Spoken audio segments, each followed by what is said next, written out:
Coke floating around. I'm just spoiled. I'm spoiled up here. Okay. So we're going to talk now about our very first stormwater control measure design, and it is rainwater harvesting. All right. And I just added, I'm a believer in just-in-time presenting. I've added pictures I took today to this presentation. You'll see it in a little bit. But let's go ahead and right off the bat acknowledge that there is a long history, an ancient history of really cool water supply right here in India. All right. I've been to this one step well. It's remarkable. If anyone knows of other step wells that they're like, Bill, you should visit, let me know, please. Okay. Because I would love to visit them in a future trip to India, unless there happens to be one in Kerala. And I'll go see it in Kerala when I go there next week. All right. But essentially, rainwater harvesting initially was used as an alternative water supply. Okay. Now we have turned it into a prospective stormwater control measure. So it's something to help stormwater treatment as well. But initially it was just a form of water supply. Now the Romans, and some of y'all know that I'm a big fan of Roman history. I teach a class in it. And anyone familiar with Hadrian's Wall? It's the second longest wall on Earth after the Great Wall of China. And it's about 130K. It's pretty long. It's about 130 kilometers long, and it more or less separated England from Scotland. It's not quite true, but it's close. Separate England from Scotland. And the Romans built this wall so that they could look at the Scots and make sure that they knew who was emigrating, who coming into England. Okay, they didn't keep them out, but it allowed a more controlled flow of people into England. All right. Of course, they also didn't trust the Scots, and so they built these forts. All right, you can see an example of one of the forts, what's remaining, and the runoff from this fort, okay, actually went down to a lower corner where the Romans captured the runoff in a tank. And then they used the runoff from the tank. You guys might recognize that guy. That's Fernando. He came down with me. The runoff was kept in a tank, and you can imagine wooden benches placed here with holes, all right, discreetly, like holes about that big, all right, discreetly placed on the wood. Excuse me. I apologize for that. I swallowed funny. And then what they would do is they would open up. Excuse 1 second. You don't need to hear this. This is gonna. Sorry, guys. I know this is going to sound weird. I swallowed my spit weird. That's a great idea. You're like, I was watching my professor and he fell out coughing to death because he swallowed his spittle.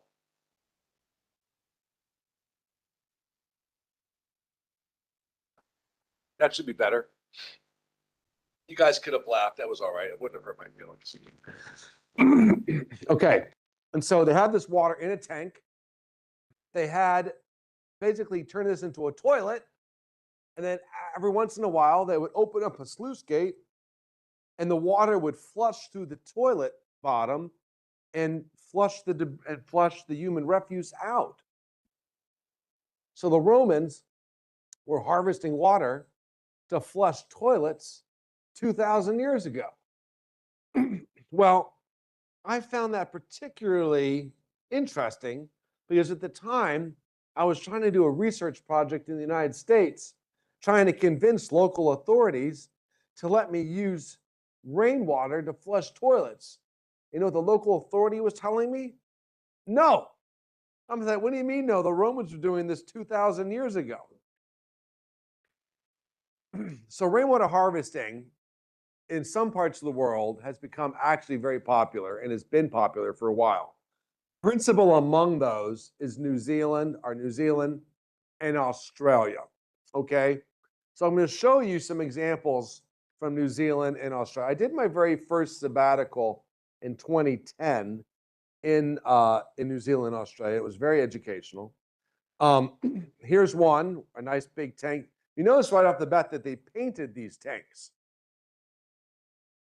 That's not something that I, as an engineer, would ever have thought about, right? But can I tell you one thing that I would figure out as an engineer? I'm gonna look up here. This case in New Mexico, you see where they're dumping the water? Like they're missing the tank. You see where the downspout comes? This is where, that's where it's supposed to go. My vertical is not very good. It hasn't been good probably since I was 23. I have a really bad vertical. Rainwater harvesting supplies all the water in certain communities in New Zealand. All right, all of them. Here's one in Australia where this, I don't call it a canopy or whatever. This is the catchment for the water, and it goes down through this column, and the tank is actually beneath this fish. This is in Chinatown in Brisbane, Australia. And then what the city officials do is they take water from the tank and they use it to irrigate plants in and around the neighborhood. All right, pretty clever. There are vendors in Australasia that one of the big things that they're trying to promote, you can even see the sign, tanks sold here. So rainwater harvesting, just understand, is a very popular, in fact, in New Zealand, it's almost a mandatory practice just to have a water supply. There are large shopping centers. They'll have big displays as you walk in. And we don't have this in America, but this is what they have in New Zealand. Big displays as you walk in saying, here, buy our tanks. All right. I went ahead and I looked up how easy it was to get tanks here in India, and it looks like it's pretty easy. There's a lot of, and this is just the first 4 that popped up on this India Mart that I looked up. They were just boom, boom, boom, rows and rows and tons of tanks. All right. The first 3 you see here are all below ground, and that can work well. And I'll talk about this a little bit later, but where they're going to work is where you don't have, where you use them is where you don't have seasonally high water tables. If you have a high water table, then the below ground tanks are not particularly good. But if you do have a high water table, then you can use above ground tanks. All right. And in eastern North Carolina, the part that borders the Atlantic Ocean, we have a high water table. And so most of our tanks down east are all above ground. I know for an absolute fact you can get a hold of tanks here in India because today, this morning, we saw 3 different tanks outside the Water Resources Planning Building, Planning and Development. Is that correct? I just want to make sure I get the name right. But there they are, 3 different tanks. Cumulatively, they claim the system has 3,000 liters of storage. All right. That's probably about right. I'm sure that's right. So there's 3 different tanks, at least 2 different manufacturers, perhaps 3 different manufacturers. And it's quite close. If you want to look, well, in fact, we'll go look at it later, but it's really quite close to where the lab is, where we'll be meeting this afternoon. Okay. Now, Australia and New Zealand, the reason they're used so much, and again, in New Zealand, it's because a lot of people live in rural New Zealand. They don't have access to city water. And as a result, then they don't dig deep wells. So they harvest rainwater for all of their supply. In Australia, in 2010, they had a massive drought that had been going on at that point for something like 8 years. And in the local, well, the provincial or the state government passed a law that you had to build rainwater tanks because they were so low in water supply. All right. So there are 250,000 to 1 million rainwater harvesting systems in Queensland, Australia alone. All right. So if you, the closest place I can think of that's going to have a lot of technical guidance, I mean, geographically to India, I think it's going to be Australia. So that's probably where I would go. In fact, as an American, we look to them sometimes. Certainly, we did about a decade ago as we were creating our own rainwater harvesting design guidance. Okay. North Carolina, we do have the same situation. We have massive droughts. This is our reservoir. We pull our water out of reservoirs, much as what happens here too. And that was our reservoir, and we were getting really close to running out of water. And as a result, we also started putting in tanks as well. I'm going to show you some of the tanks that we have in my home state. What do you think one of the principal uses for harvested rainwater is? You see it right up here. Irrigation. Irrigation is probably, I'm going to call it the safest use, or one of the safest uses for harvested rainwater, because you're not trying to drink it. Okay, so you don't have to clean it so much. You're throwing it onto vegetation, especially if it's rooftop water. Rooftop water tends to be relatively low in toxic metals, but pretty high in nitrogen, and they have some phosphorus in there too, but relatively high in nitrogen. And so you know what grass and vegetation likes to have? Nitrogen and phosphorus. That's why they're called fertilizers. So if you guys want to know a new word you can impress your boyfriend or girlfriend or loved one with, the word is fertigation. Fertigation. You know what that means? It's a mixture of two words. Fertilization and irrigation. So when you pull water and apply water from a rainwater harvesting tank, you put it onto a crop or plants or your tree, you're actually fertigating. You're not just irrigating, which is pretty cool. So here's a tank in Goldsboro, one in Greensboro. You can see most of our tanks, most of the ones in the United States are black or green. We also have some that are translucent that I'll share with you. Here's one that's below ground. And a lot of times, if it's a really big system, these below ground ones make a lot of sense. And here's another one that's going to be below ground as well. All right. So rainwater harvesting above ground or below ground often or typically opaque, so that sunlight does not penetrate into them. As if it does, they don't have problems with algal blooms. Here's one there's a big, that's me partially hugging a tank. You'd see how big they can be. That's probably about a 10,000 liter tank. It's a big tank, 10 to 12,000 liters, one tank. And so we do use that, and that particular tank is used to fertilize a soccer field, or you might call it a football pitch behind. So again, the use of these tanks is grown particularly from a fertilization and irrigation standpoint. Now, I do want to point out that if you look at the average, and this is probably more of a unique thing to the United States, but and I did not take the time to convert everything to liters, but I did put the conversion up there for you. So roughly multiply all these things by 4, and you'll get an idea of what these numbers are. But the point is that your average American household uses about 400 liters a day for non-drinking, 400 liters of water for non-drinking purposes, right?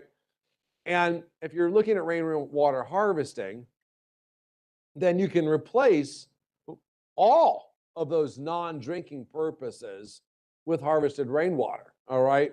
And so that's just something to think about as a motivation. And the reason that's important is it can actually save people money, all right?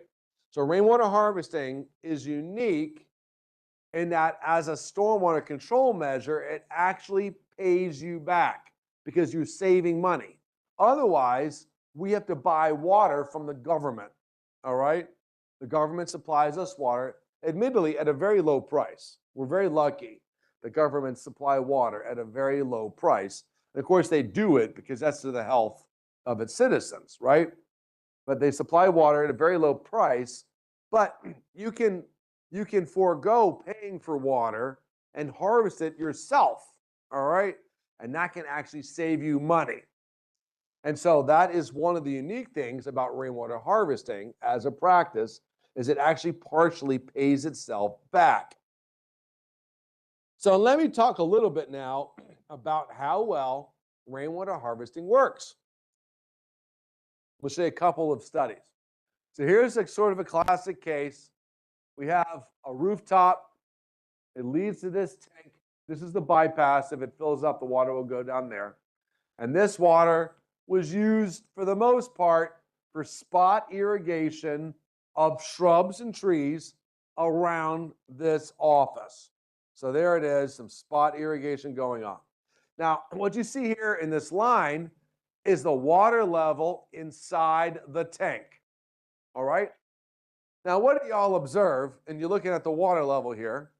What do y'all observe about the water level in the tank? What's one thing that jumps out at you? This is over the course of, well, over a year and a few months. What do you observe? You're about right. Just say it. You're going to be right, Omar. April to June is like it. They hardly used it. Yeah, that's what you're getting at. That this tank ran full most of the time. Okay. And that's been one, and you'll see why this is important. All right. So here's case number one. The tank was wasn't all the time full, but only a few times did we even get around 30% or 40% of capacity. Most of the time, the capacity was up near 100. And so, why this is important is that the use of the tank was not automated. We relied on people, all right, to withdraw water from the tank. Okay. Let's try again. That was one example. Here's another one. This one here, this is a very big tank.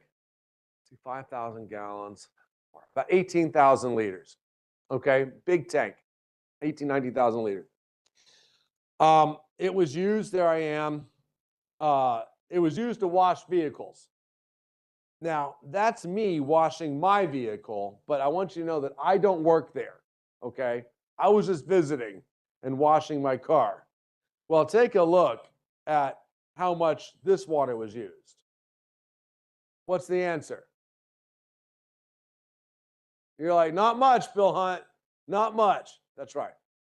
So again, this was and the reason it wasn't used that much is that the city already had a wash station, like, I don't know, 10 meters that way. And so the city in its mind wasn't using the harvested rainwater wash station. It was just using the old existing wash station. Now here's another one. Now this one here was at a education building, and it was used, you ready for this? To flush a toilet, okay? Now, this one at least, you don't have to ask people to remember to use it, right? People know to flush a toilet.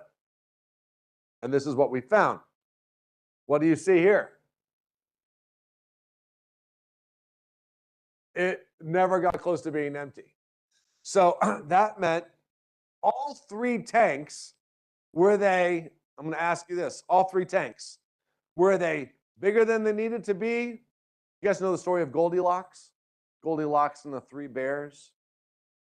Goldilocks, they went in and had the porridge. Oh, this porridge is too hot. Oh, this porridge is too cold. Oh, this porridge is just right. You guys know that story? I think it's a German tale. Goldilocks. In fact, I guarantee you it's German with that name. All right. Well, are these tanks too big? Are they too little? Or are they just right? How many of you like they're too big? How many of you like they're too little? I'm like, they're just right. You know what I would say? They're too big. They're too big. Because this one here could have been, if I didn't ever want to run out of water, could have been 40% the size based upon how they used it. They're too big. But what does that present us an opportunity with? Either to shrink the tanks or to do something else with the water. All right? So remember that. We're going to come back to that in just a little bit. What else can we do with this water? All right.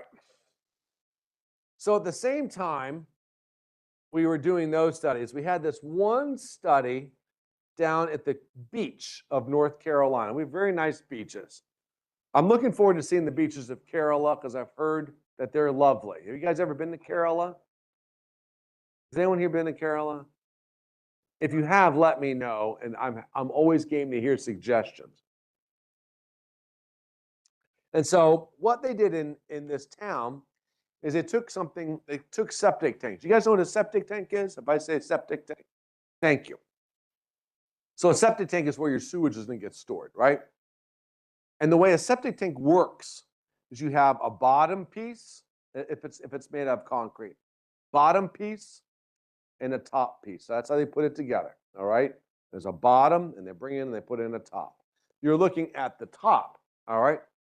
And what we did here is we had water directed from the rooftops into this tank. So there's your downspout. All right, you're going to be, hey, y'all, you're going to be looking for downspouts during our tutorial session this afternoon. So get ready. You're going to be downspout spotters, all right? Downspout, and we took that downspout water and we routed it into the tanks. So we converted these septic tanks, which had never before been used, all right? So we weren't like, we didn't have to worry about cleaning them or all that. They had never before been used. And we took the storm water from the rooftop and filled up our tanks. And then they used that water to irrigate. So here it is. You can see the water being the irrigation point right there. And there's Mr. Smith, and that actually is his name, Mr. Smith, irrigating his tomatoes. Mr. Smith loved his rainwater harvesting system. He said that his tomatoes were the juiciest, reddest, and biggest he had ever had. Now, I don't know if it's because he was fertigating them. I don't know. All right. Now, let's take a look and see just how much water Mr. Smith used to irrigate his tomatoes. And the answer is everywhere you see a sudden drop, that's where Mr. Smith fertigated his tomatoes. What do you see? Let me ask you this. How much water, just relatively speaking, how much water did Mr. Smith use to irrigate his tomatoes? A lot, a little, somewhere in between. You see those little drops right there, those little red drops? Proportionally speaking, and that might have been a lot for him, but compared to all the water he could have used, he didn't use that much. But I know you can't see because I'm in your way. Try this, if it's a little bit better. Did the water level decrease in the tank outside of Mr. Smith's use? You guys feel lonely? I'm going to go over there and be with you. I don't ever go over to see you. I'm always over here. Feel better? You're getting scared. I know you're good. Okay. What happened? What was happening? The water level was going down slowly. By the way, see those two spikes? That's when we had typhoons or hurricanes. They hit there, and that's why the water went up real high. What was happening? Remember I told you about those tanks, septic tanks? There's a bottom, and there's a top. And they're both 2 feet or 24 inches in size. So it's a 4-foot, 1.2 meter tank. There's a bottom and there's a top. What was the water doing? It was leaking out the seam where the bottom and the top met. 2 feet, 0.6 meters, 24 inches. I know it's in English units. I'm like, I'm not going to take the time to go through this. You guys are going to be fine. All right. The water leaked out until you can see how it almost was going asymptotically. That line is at 24 inches or 2 feet because that's where the seam was between the top and the bottom. So what we had here, a lot more, Mr. Smith used some water, but most of the water got used. Well, actually wasn't getting used. Most of the water that left that tank was leaking out the side. And I thought, I wonder, what's that? The blue is the rainfall. Yeah, those two monster rises, those are storms, those are hurricanes. Blue's the rainfall. So I was like, okay, this designing a tank to leak might actually be a good idea from a stormwater management perspective. From a water supply perspective, it's probably not good. But you know what? We had plenty of water in our tanks. Every tank we monitored had more water than we needed. So maybe what we can do is dedicate some fraction of the tank to stormwater management, which is why we're here, and then leave the rest of the tank available to harvest the water for whatever purpose you want. Well, at the same time that we were doing this study, well, shortly after we did that study, I'm like, designing a leak seems to make sense. I went to New Zealand. And guess what New Zealand does? They literally put holes in their tanks on purpose so that it has, ready for this, a slow leak. And the reason they do that is because it helps them manage stormwater runoff. All right. So there you go. They dedicate a fraction of their tank to managing stormwater runoff. And then the bottom portion that's beneath the orifice, that is reserved for rainwater harvesting. All right. So after that, we decided that we were going to test an intentional orifice or hole in the tank with this. Now, this one, fortunately, I have an SI units for everybody. And there it is. There's your leak. All right. Everything above the leak is for stormwater detention. Everything below the leak is for rainwater harvesting. It's retained for rainwater harvesting. All right. The detention volume was set up to capture 1.1 centimeters. All right. Which, if we used the lower water quality volume number from yesterday, that would be 11 millimeters. What was their lower water quality volume design from yesterday? You remember?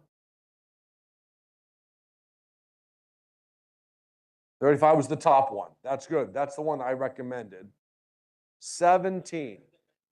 17. Okay. So this was a little bit less. Well, it was less, 2/3. 2/3 of that 17 water quality volume. All right.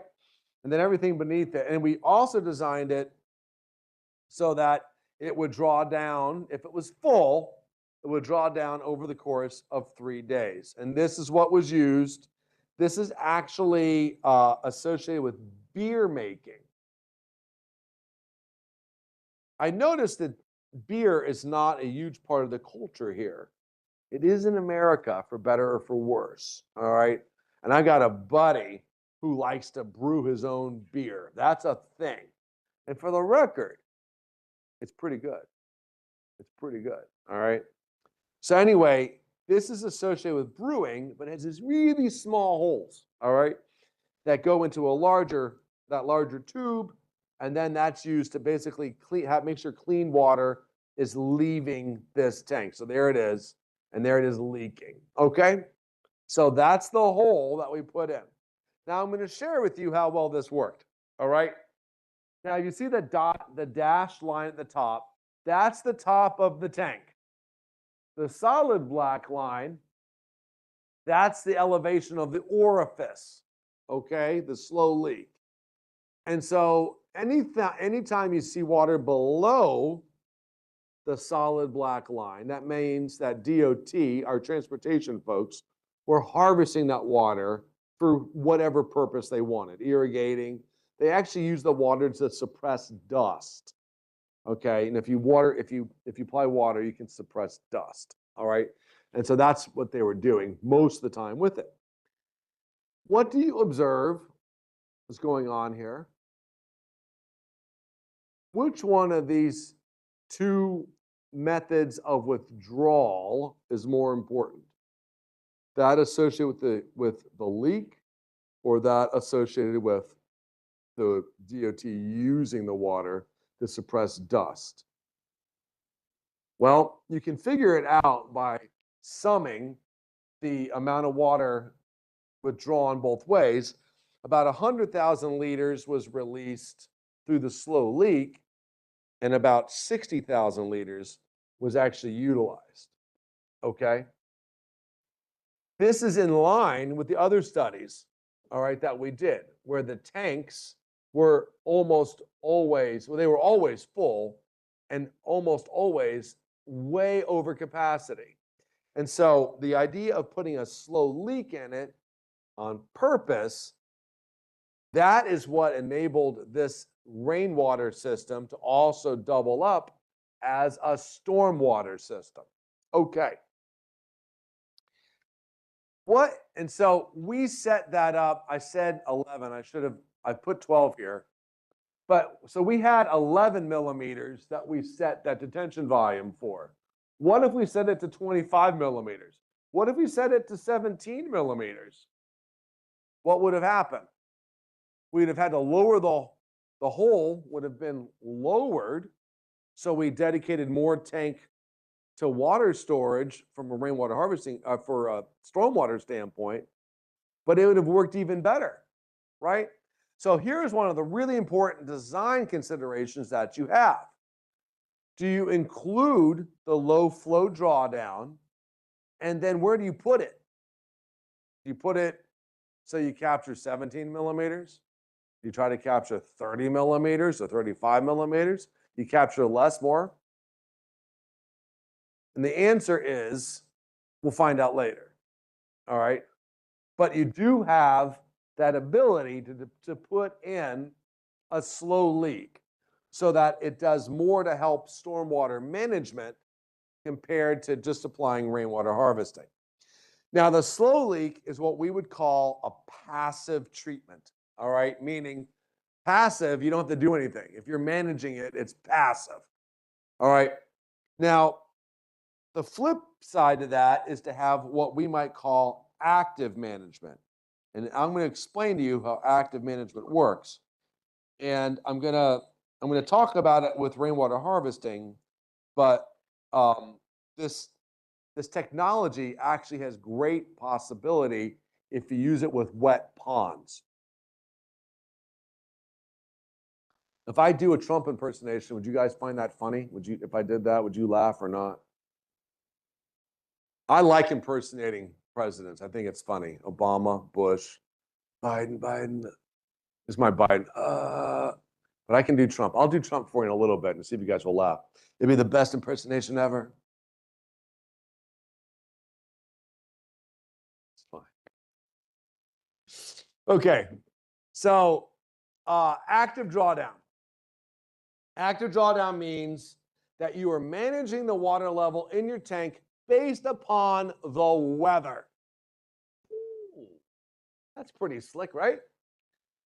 One of the things that you have right here, in fact, you have here in Rookie is a meteorological observatory. I think it's called the Agromet. Does that sound right? I've seen the sign. I like it. I love having a meteorological observatory on campus. And they will not only observe weather, but I bet you they can predict weather too. Okay? And so it's based upon prediction. They'll say, how much water are we expecting to receive in the next 24 to 30 hours? All right? And then based upon whatever that answer is, you decide whether or not your tanks have capacity to capture it. All right? So here's a bunch of tanks all along a wall, all right? And you can use the water from the tanks to irrigate this garden, all right?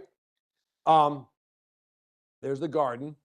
But you also have the ability to release the water in advance of a storm. And that's what this does. So you can imagine the tanks having a smart control. And the smart control speaks to the National Weather Service or your meteorological prediction agency. All right.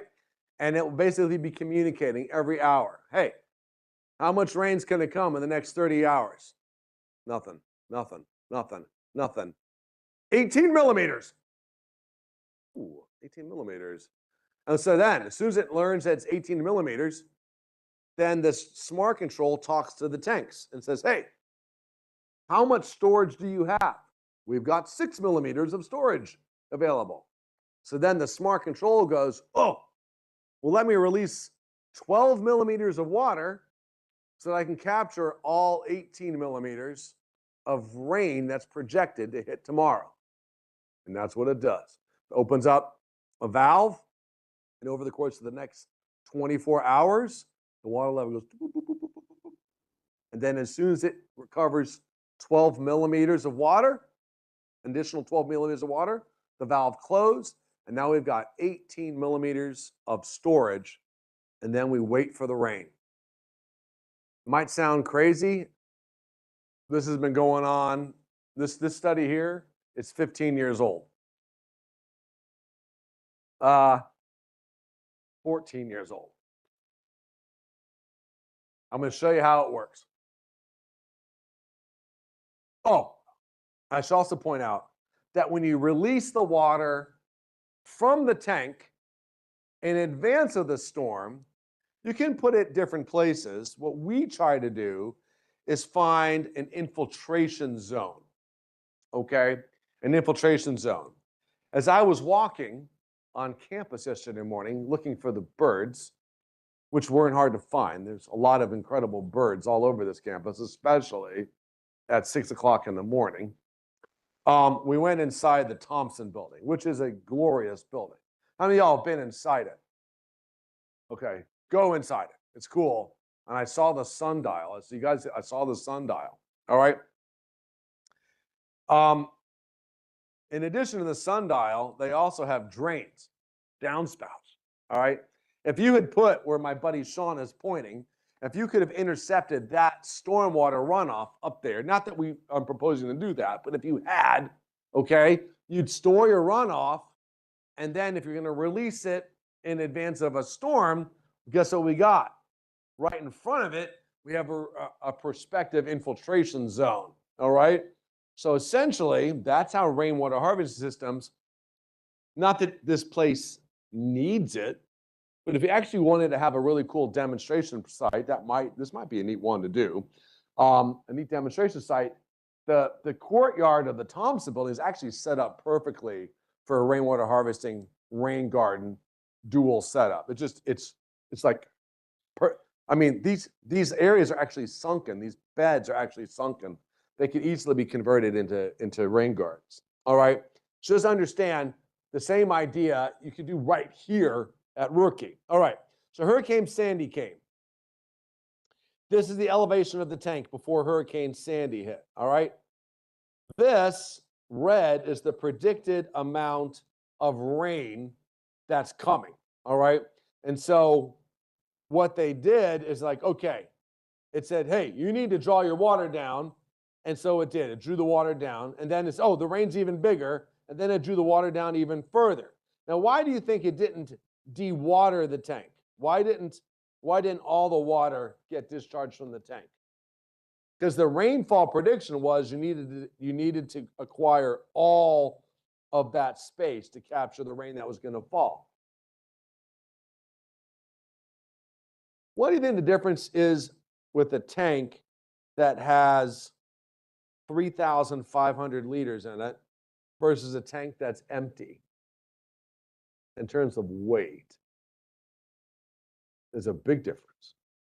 All right. Water is heavy. when a typhoon hits, do you call them typhoons or cyclones here? Cyclones? When a cyclone hits, is it just rain? Nope. What else is there with the cyclone? Wind. Right. Imagine having a bunch of tanks that are completely empty and wind comes. Does that sound like a good idea to you? It's a crappy idea. That's right. So that's the reason why they don't take the water all the way down. It's because from a true operational standpoint, you need those tanks to be heavy enough that the wind won't blow them around, okay? And so that's why you saw the elevation get down to this point right here. And then guess what happened? It started to rain. And then the rain came and filled the tank right back up. And y'all, that is how an active control tank is supposed to work. And here it is in action. And you can see a sudden drop and then a sudden fill back up. That's because it's releasing the water in advance of the storm. And then within 24 hours, it rains and it shoots back up. Now, there's a couple of times where it wasn't quite. So this one, they thought the storm was going to be really big. And what happened? The storm wasn't that big. It only filled it up a little bit. But then the next storm came and filled it up more. Okay? So it's not like it's perfect.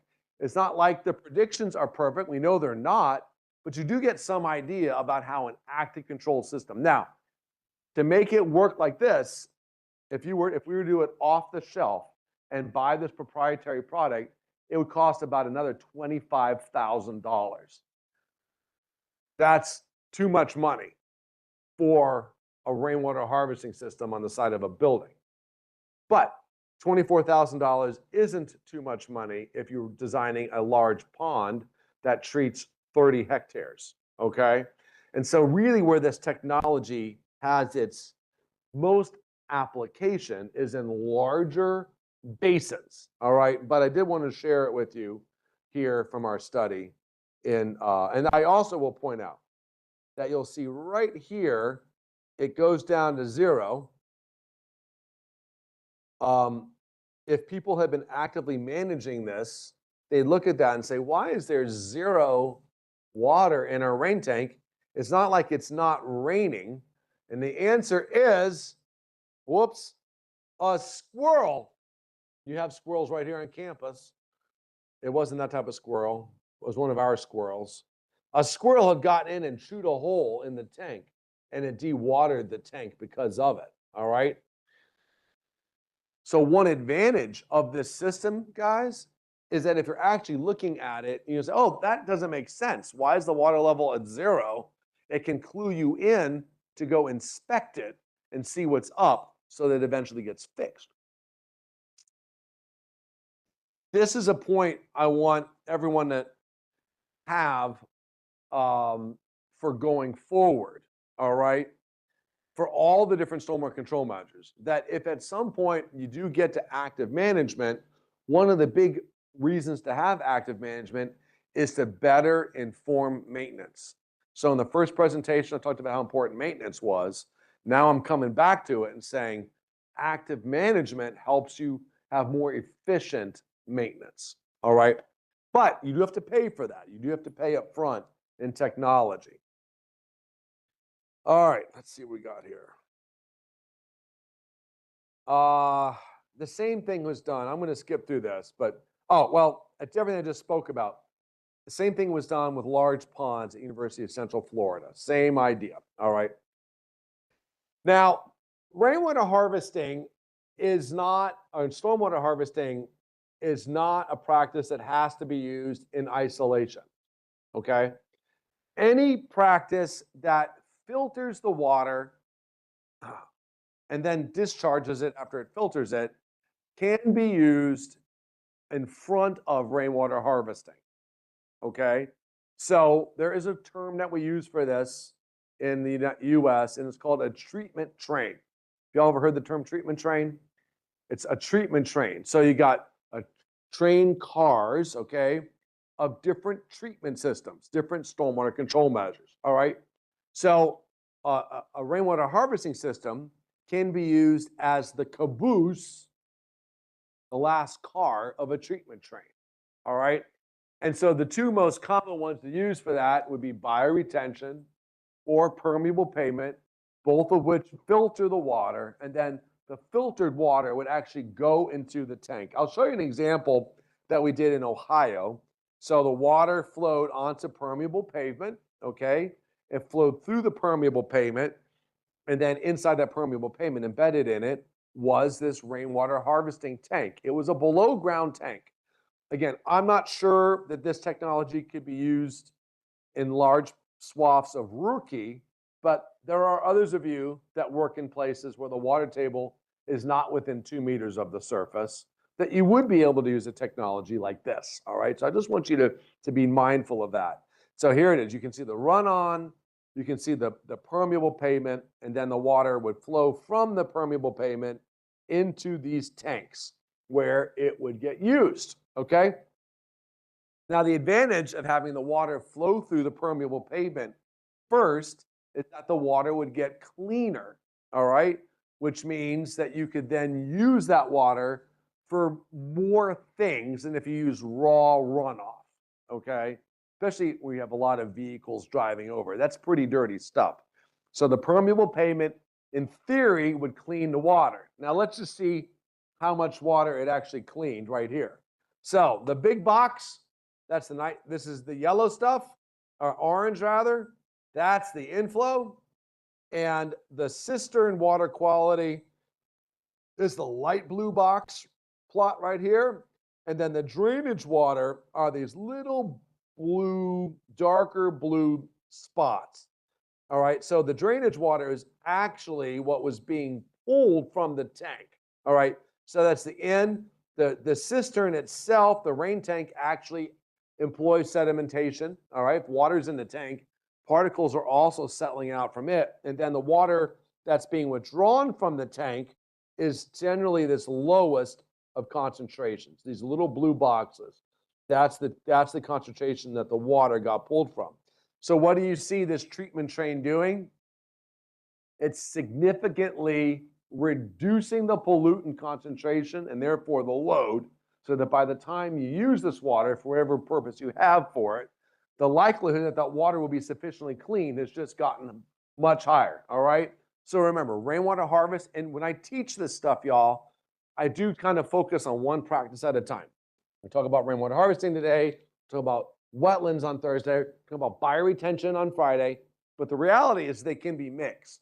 And the one that's most easily mixable is rainwater harvesting, okay? Either beforehand, where the water drains to a rain garden when it overflows, or where the water will get treated by a bioretention cell or permeable pavement and then drain to a rain tank, underground tank, which can then be used. All right, so just remember, again, you got to have a water table not near the surface to pull this off. All right. How big do they need to be? All right, the answer is it's a balance of supply and demand. All right, what is our supply? What dictates our supply? There's two factors that you would use to calculate the supply provided on a given day. What do you want to guess there? What do you think one of the factors is? How does water get supplied to a rain tank? What does it have to do? Let me ask you this way. Is water being supplied to a rain tank today? How many of y'all say yeah? How many like, no? No. If it's not raining, it's not supplying water, all right? Typically. And so to determine your supply, you've got to know the footprint that the rain falls onto, boop, multiplied by the amount of rain you get, all right? That's how to supply it. That's pretty much it, okay? North Carolina is here, all right? The wettest part of the country is actually right, not including Hawaii. Hawaii is the wettest. I think the wettest part of the world is in Hawaii, on Kauai Island. But this is the west part of the United States. But you will observe that it's also very wet right in here, all right? And this is our, and just forgive me, everything's in inches, but remember, that's 25 millimeters, 50 millimeters, 75 millimeters, 100 millimeters, okay? 4 inches is about 100 mils. And it rains every month. That's, well, I'm gonna have a question for you in a second. That's North Carolina's average supply. What do you think's happening here? July, August, September? That tends to be when we get our hurricane strikes. Here's Rookie. June, July, and these are big, big numbers. 280 millimeters. June, July, August, September. Clearly, I picked a good month to come if I want to come when it's dry. All right. So do we get a lot of water here? All right. In fact, this distribution and this distribution yield almost on an annual basis the exact same amount of water. This is this is about 1,300 millimeters. Not that you'd know that, and that's about this has 1,000 millimeters. Which of those two rainfall patterns would you rather have if you're going to operate a rainwater harvesting system? I want everyone to think about it. There should be an N on that word, not just pattern. Would you rather have that one or that one?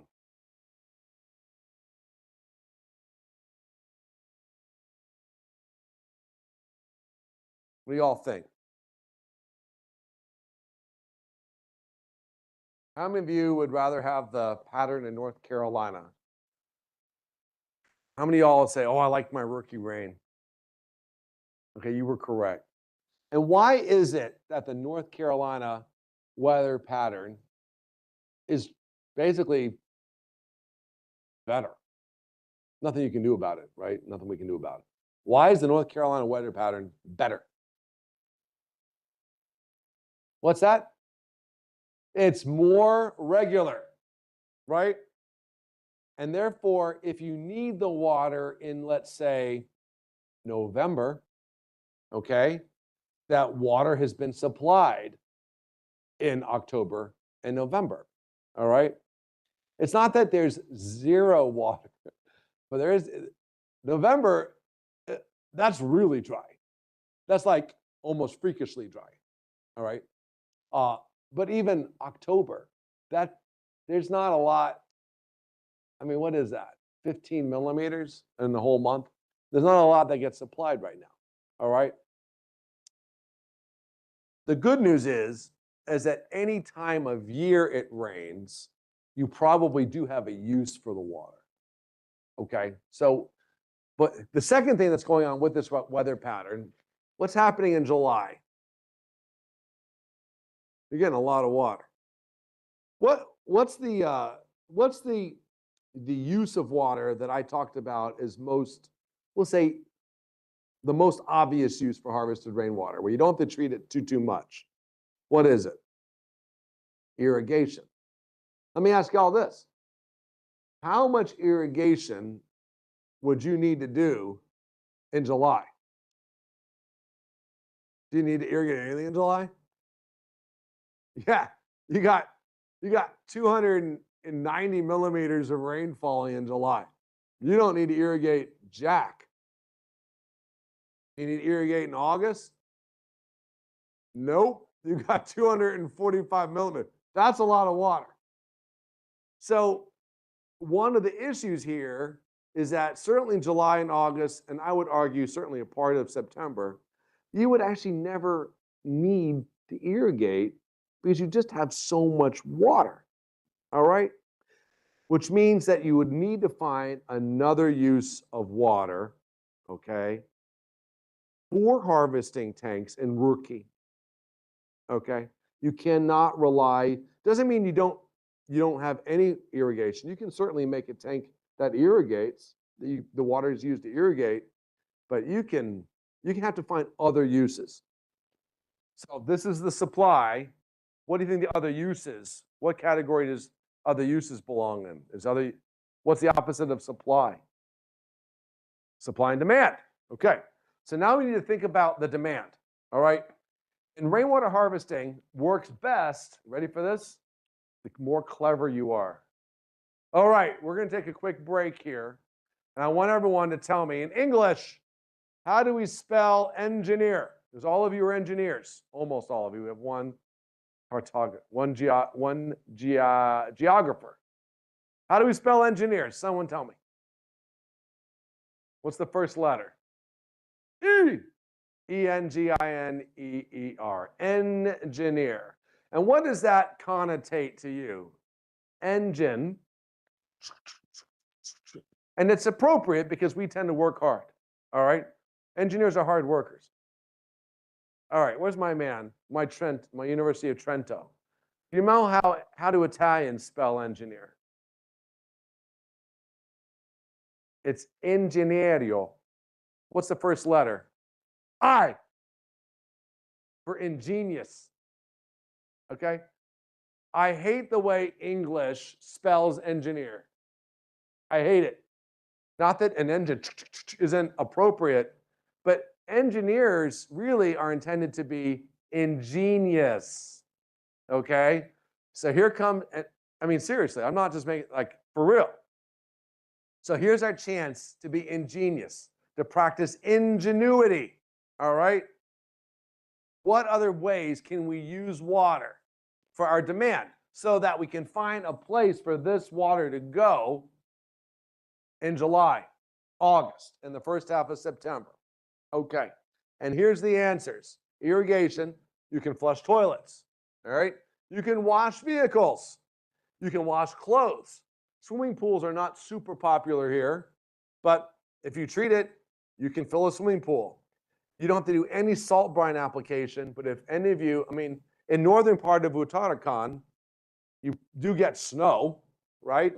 If there was a highway there that they wanted to make sure that snow melted, you could add salt to it. You can use it in street sweeping. You can wash pet cages out. You can fill aquarium tanks. This is my call to you to be ingenious. Think about what your demands could actually be. All right. One possibility in this world of being ingenious is if you treat it right, you can drink it. Now, it does cost more to get it to that level. But one thing I know for a fact is that if you can drink your harvested water, you'll always have a use for it. All right. If you can bathe in it, you'll always have a use for it. If you can flush toilets with it, you'll always have a use for it, whether or not it's rainy or not outside. Okay. So just remember that if you provide enough treatment, you can bring it inside, and that has a big impact. All right. I'm going to go through that.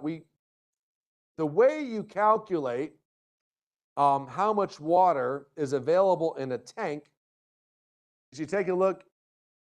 If you have, well, you can look at it. The idea is every day you've got to calculate based upon the demands if you have an adequate supply for the demands in that tank. Okay? So you have a starting volume for the day. If it rains at all that day, you add that, all right, to the starting volume. And then you also at the same time look at what your withdrawal from the tank is going to be. And essentially you just do that. And it's pretty simple, except you have to do it 365 days a year, perhaps 24 times a day for 10 years. Is this a calculation you want to do by hand or even with a spreadsheet? You got it. This is a calculation that is intended to be used by or made by a model, all right? And the last thing I want to mention on this realm is you've got to establish what your demand actually is. That's not terribly hard, all right, if you're flushing toilets with it. But let me argue this. In North Carolina, did we do a good job of determining demand in those first four examples I showed you? And I would argue we didn't. We didn't. Why? Because the tank was 60, 70% This is my, you have to stop soon alarm.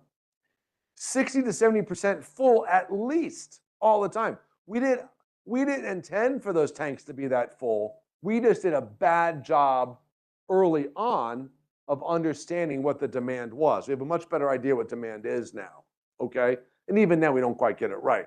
So one of the most important things you're going to have to do is you're going to have to look at what your demand is and have a good sort of confident feel that the demand calculation is close to being right, all right? That's going to be an important take home for you as we figure out how big those tanks need to be. So the best way to determine how big a tank needs to be is, in fact, to run a model. It is a perfect time for us to stop because we will talk about the size of a rainwater tank and running a model this afternoon. If you guys have any questions?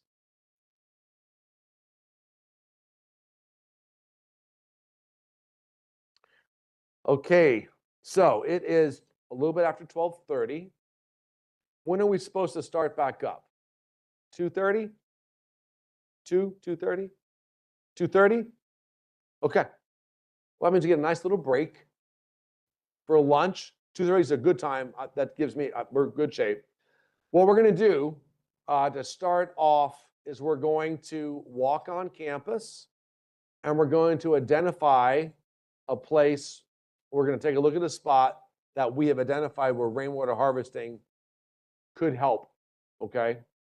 And then we're gonna just identify some stuff. We'll also see part of a rainwater harvesting system that was already installed. We'll go see this. I showed you some pictures of it. And then we're going to come back and we're going to run the rainwater harvesting model as a group exercise to figure out how big the tanks need to be. All right. And then after we do that, I'll have a couple more important design factors, I think, for us to include after we figure out how big the tank needs to be. And then we'll call it a day. All right. So that is what is between us and 5 o'clock this afternoon. Sound like a plan for everybody? All right. So we have almost 2 hours, not quite 2 hours for lunch. Hope everybody enjoys your break.